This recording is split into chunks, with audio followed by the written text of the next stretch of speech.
आजच्या व्हिडिओमध्ये आपण मित्रांनो हाय मेरिट कॅन्डिडेट्सनी प्रिफरन्स स्ट्रॅटेजी काय असली पाहिजे हे लक्षात घेणं खूप गरजेचं आहे.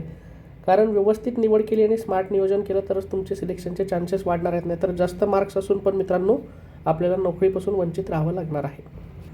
तर बरेच वेळा आपला गैरसमज काय होतो मित्रांनो की आपले मार्क्स खूप जास्त असतील तर आपलं सिलेक्शन गॅरंटेड आहे. तर हे बाकीच्या एक्झामच्या पर्स्पेक्टिव्हमध्ये बरोबर असू शकतं, पण आपण जेव्हा TAIT शिक्षक भरतीचा जेव्हा आपण विचार करतो त्यामध्ये स्मार्ट प्रिफरन्सेस देणं पण आता आजच्या काळामध्ये लिमिटेड प्रिफरन्सेस असल्यामुळे महत्त्वाचं झालेलं आहे. तेच आपण आज डिस्कस करणार आहोत मित्रांनो. तर कॅटेगरीनुसार मेरिट हा बदलत असतो. आपण बघितलेला आहे, जेवढे ॲनालिसिसचे व्हिडिओ आहेत ते मी चॅनलवरती टाकलेले आहेत, विदाऊट इंटरव्ह्यूचे, विथ इंटरव्ह्यूचे. तर आपण बघितलं की कॅटेगरीनुसार सुद्धा मेरिट बदलतो. अबो ॲव्हरेज स्कोअर म्हणजे स्ट्रॉक सिलेक्शन प्रॉबिबिलिटी असलेले कॅन्डिडेट्स आहेत असं पण आपण बघण्यात आलेलं आहे की तुम्हाला जर 160 मार्क असतील किंवा 150 प्लस मार्क्स असतील आता 2025मध्ये, तर हे अबो ॲव्हरेज मार्क्स आहेत. तर यामध्ये तुम्हाला कॅटेगरीचा तर काही परिणाम होत नाही त्यावरती, त्यामुळे तुमचे सिलेक्शनचे चान्सेस ऑब्व्हियसली जास्त असतात. पण चुकीच्या प्रिफरन्समुळे रिस्क निर्माण होऊ शकते कोणाची, तर ज्यांना 130 प्लस मार्क्स आहेत, 140 प्लस मार्क्स आहेत. जर तुम्ही त्या प्रिफरन्सेस देण्यामध्ये थोडी जर चुकी केली तरी प्रोबॅबिलिटी शून्यावर येऊ शकते आणि तो आपल्याला रिस्क होऊ शकते सिलेक्शनची. तर सर्वात मोठा धोका कुठला आहे मित्रांनो, तर ओव्हर कॉन्फिडन्स. फक्त ड्रीम डिस्ट्रिक्ट भरून ठेवणे, बॅकअप प्लॅनिंग न करणे आणि वॅकन्सी ॲनालिसिस इग्नोर करणे, या सगळ्या गोष्टी करणं आपल्याला गरजेचं आहे. त्याच व्हिडिओमध्ये आजच्या व्हिडिओमध्ये आपण बघणार आहोत की ज्यांना जास्त मार्क्स पण आहेत, 130 प्लस मार्क्स आहेत, 140 प्लस मार्क्स आहेत, यांनी प्रिफरन्सेसचं ॲनालिसिस करणं कसं गरजेचं आहे, यांनी प्रिफरन्सेस कसे भरायचे आहेत. आपण हे सगळं सायंटिफिक ॲनालिसिस करून प्रोबॅबिलिटी देत आहोत मित्रांनो. तुम्हाला तुमचं स्वतः ॲनालिसिस करणं तेवढंच गरजेचं आहे. तर हाय मेरिट असूनही सिलेक्शन का बरं मिस होतं, तर लिमिटेड वॅकन्सीज आणि कॅटेगरी कॉम्पिटिशन, जागांचे चुकीचं विश्लेषण केल्यामुळे. म्हणजे आपण जिथे अप्लाय करत आहोत तिथे आपल्या कॅटेगरीच्या किती व्हॅकन्सीज आहेत, त्यामध्ये किती व्हॅकन्सीज आहेत, असं सगळं आपलं तुम्हाला काय कळणार आहे जेव्हा आपण पोर्टल ओपन होईल आपल्याला प्रिफरन्सेस देण्यासाठी. तर तुमच्या पोर्टलवरती तुमच्या कॅटेगरीचे तुम्ही ज्या पोस्टला एलिजिबल आहात त्याच पोस्ट तुम्हाला व्हिजिबल होणार. त्याच्यामुळे तुम्हाला 10,000मधनं शोधायचं नाही मित्रांनो की माझी कुठली आहे, मी कुठे अप्लाय करू. एवढा ही डिफिकल्ट प्रोसेस नसणार आहे. तुम्ही ज्या पोस्टला इलिजिबल आहात, तुम्ही ज्या पोस्टला पात्र आहात त्याच पोस्ट तुम्हाला दिसणार आहेत. पण त्यामधनं पण कुठले सिलेक्ट करायचे आहेत. समजा तुम्ही 100 ठिकाणी इलिजिबल आहात विदाऊट इंटरव्ह्यू, विथ इंटरव्ह्यूसाठी, आणि त्यातनं तुम्हाला 50 सिलेक्ट करायचे. त्यानंतर विदाऊटसाठी तुम्ही 1000 ठिकाणी इलिजिबल आहात, त्यामधनं आपल्याला 100 प्राधान्यक्रम द्यायचे. तर मग ते कशा पद्धतीने द्यायचे ते समजून घेणं गरजेचं आहे. म्हणजे ते लिमिटेड वॅकन्सी आहेत, कॅटेगरीची कॉम्पिटिशन आहे, ते सुद्धा अभ्यासणं त्यामध्ये गरजेचं ठरतं. आता रॉंग प्रिफरन्स ऑर्डर देणे. आता बरेच वेळा विद्यार्थी काय करतात, मार्क्स जास्त आहेत, मला 140 मार्क्स आहेत, यांचे चान्सेस 11-12ला जर यांचं क्वालिफिकेशन असेल तर 11वी-12वीला लागू शकतात, 9वी-10वीलाही लागू शकतात, 6 ते 8लाही लागू शकतात आणि 1 ते 5लाही लागू शकतात. पण जर आता 140 मार्क आहेत आणि तुमचे चान्सेस 11वी-12वीचे होते, तुम्ही जर ॲनालिसिस केलं तर हे सगळं कॅटेगरी कॉम्पिटिशन आणि वॅकन्सीजचं त्याच्यानंतरचं सांगतोय मी. जर तुम्ही पहिले प्रिफरन्स 1ली ते 5वीला दिले, पहिले 10, आणि नंतरचे लास्टचे जे 10 होते ते तुमचे 11वी-12वीला टाकले होते, पण प्राधान्यक्रमामध्ये तुम्ही हा पहिले प्राधान्यक्रम दिला ना की मला पहिले 1 ते 5ला पसंतीक्रम राहील. त्याच्यामुळे 1 ते 5मध्ये 1 बिंदू 1 पद असल्यामुळे तुमचं 1 ते 5ला झाल्यामुळे तुमचे खालचे प्रिफरन्स कन्सिडरच होणार नाहीत. त्याच्यामुळे प्रिफरन्सेसची जी ऑर्डर आहे ती पण व्यवस्थित देणं गरजेचं आहे. कमी मार्क्सवाल्यांनी पहिले 1 ते 5चे द्यावे, मग 6 ते 8, 9 ते 10 आणि 11वी-12वी.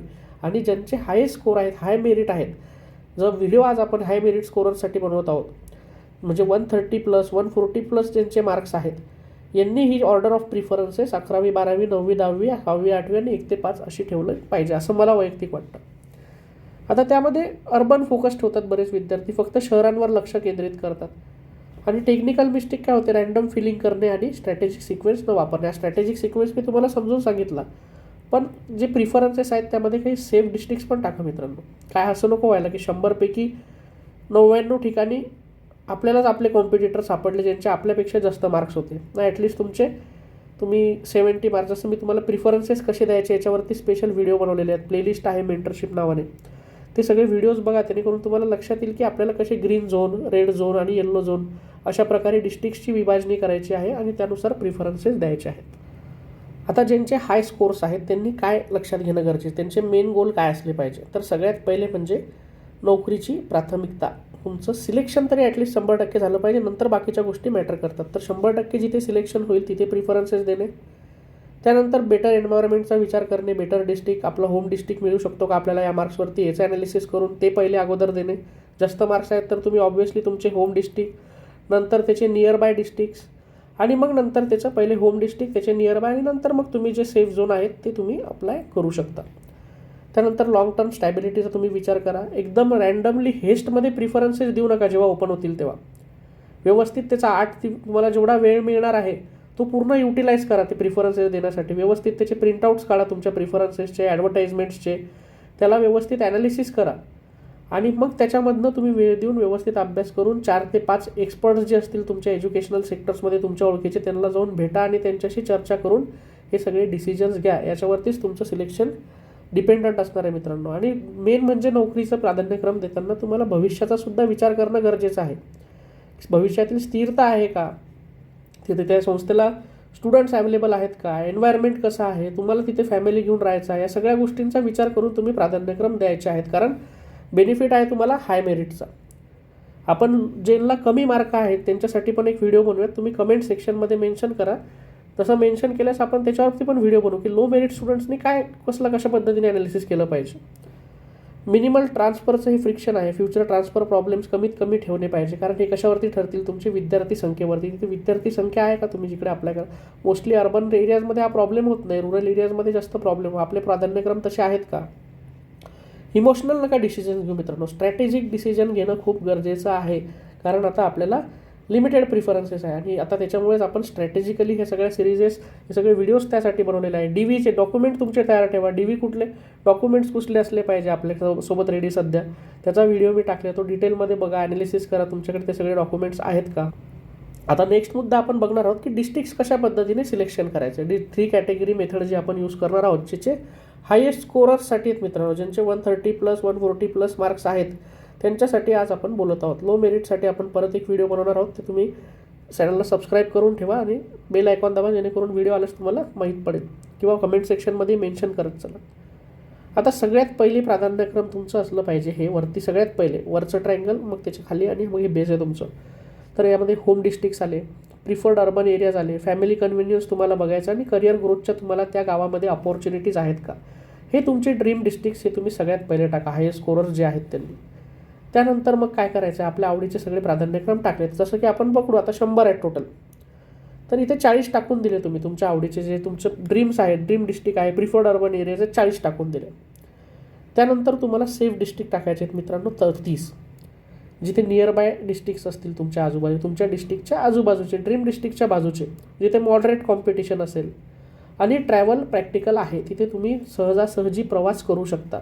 या सगळ्या गोष्टींची अवेलेबिलिटी बघून कम्पॅरेटिव्हली याच्यासारखेच हे असतात, पण याच्यामध्ये थोडंसं कॉम्प्रोमाइज करून तुमचे हे सेफ डिस्ट्रिक्ट्स असायला पाहिजे.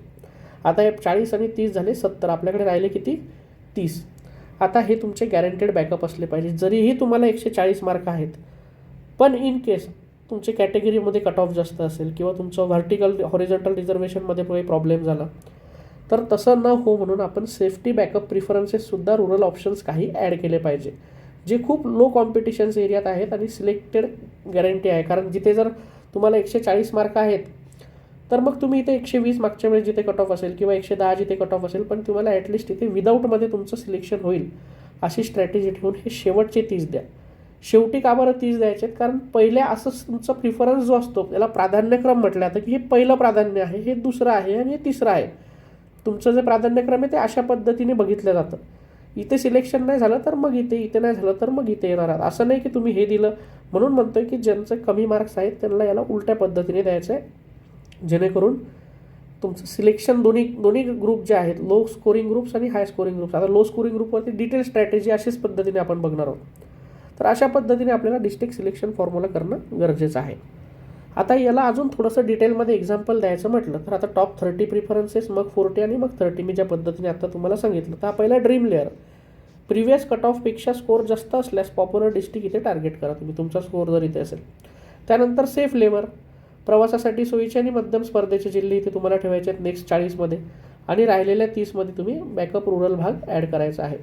रुरल प्रिफरन्सेस इग्नोर करू नका, कारण काही रुरल स्कूल्समध्ये फ्युचर ग्रोथ चांगली असते आणि तुम्हाला इथे काम करायची संधी मिळते. सिलेक्शन सिक्युरिटीसुद्धा तुमची इथे वाढून जाते. तर हे पण व्यवस्थित अभ्यास करून हे निवडा.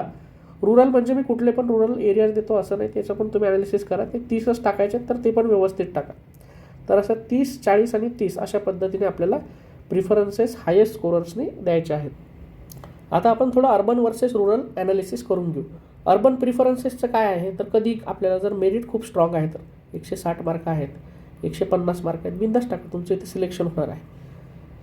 प्रिव्हियस कट ऑफपेक्षा आपला स्कोर निश्चित जास्त असावा. म्हणजे काय, तर आता मागच्या वेळेस आपण 2022चे सगळे कट ऑफचे ॲनालिसिस केलेले आहेत चॅनलवरती. जिल्हा परिषद, महानगरपालिका, नगरपालिका, प्रायव्हेट इन्स्टिट्यूटसुद्धा आपण याचे ॲनालिसिसचे व्हिडिओज टाकलेले आहेत. ते तुम्ही बघून घ्या बघितले नसतील तर. त्याने आपल्याला कळेल की त्यामध्ये 10 किंवा +20 मार्क तुम्ही ॲड करून चला. त्याने कळेल की प्रिव्हियस कट ऑफमध्ये आपण बसतो आहोत का. मग ते तुम्ही डिस्ट्रिक्ट्स, ते तुम्ही प्रिफरन्सेस टाकणं गरजेचे आहे. आता इथे धोका काय असतो की लिमिटेड वॅकन्सीज आणि हाय कॅटेगरी कॉम्पिटिशन्स असते. कुठे, अर्बन प्रिफरन्सेस. सगळ्यांनाच अर्बन एरियाजमध्ये मूव्ह करायचं आहे. मोस्टली मायग्रेशन जे होतं, मायग्रेशनची जर थिअरी तुम्ही अभ्यासली तर ती ग्रामीण भागाकडून अर्बन भागाकडेच आतापर्यंत स्थलांतराची प्रक्रिया झालेली आहे. त्याच्यामुळे शहरी भाग जो आहे हाच सगळ्या जणांचा प्राधान्यक्रम असतो. पण आपल्याला मार्क्स आहेत का, 160 150 असतील तर टाका तुम्ही. आणि ज्या पद्धतीने आपण 30, 40 आणि 30 असा फॉर्म्युला डिसाईड केला, अशा पद्धतीने टाकल्यास आपल्याला त्याचा बेनिफिट होणार आहे. रुरलमध्ये काय आहे, तर फायनल बॅकअप म्हणून सगळ्यांसाठीच हा पार्ट आवश्यक आहे. आता हा पार्ट लो स्कोरर्ससाठी कसा महत्त्वाचा आहे हे आपण नंतर ॲनालिसिस करणार आहोत. आता याचा फायदा काय मित्रांनो, तर इथे लो कॉम्पिटिशन असते रुरल भागमध्ये आणि सिलेक्शनची तुम्हाला गॅरंटी असते. आणि लाँग टर्ममध्ये इथे फ्युचर ग्रोथची शक्यता का बरं आहे, इथे काम करायची जास्त तुम्हाला वर्क जे आहे, इथे काम करायला जर कोणाला आवडत असेल तर इथे संधी भरपूर उपलब्ध असते. तर अशा पद्धतीने मित्रांनो आपण अर्बन वर्सेस रुरलचं ॲनालिसिस केलेलं आहे. जे हाय स्कोरर्स आहेत त्यांचं इथे काय बेनिफिट आणि काय सगळा बेनिफिट होणार आहे आणि कुठे द्यायचे पर्याय आहेत ते आपण आता बघितलेले आहे.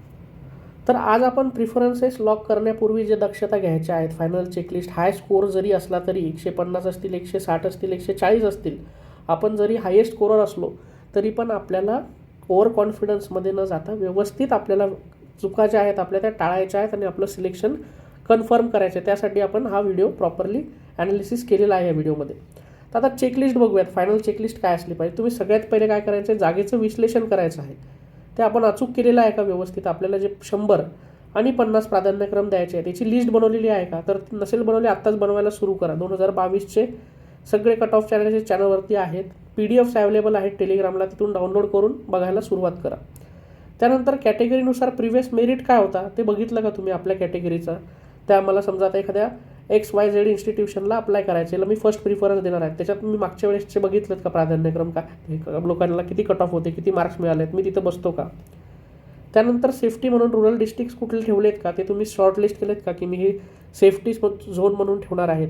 तर आजच तुमचे 30, 40 आणि 30ची यादी रेडी असली पाहिजे, कारण प्राधान्यक्रम तर येणारच आहेत. मग त्यातले कोणते कोणते मला द्यायचे ते मी आधीच ठरलेलं पाहिजे.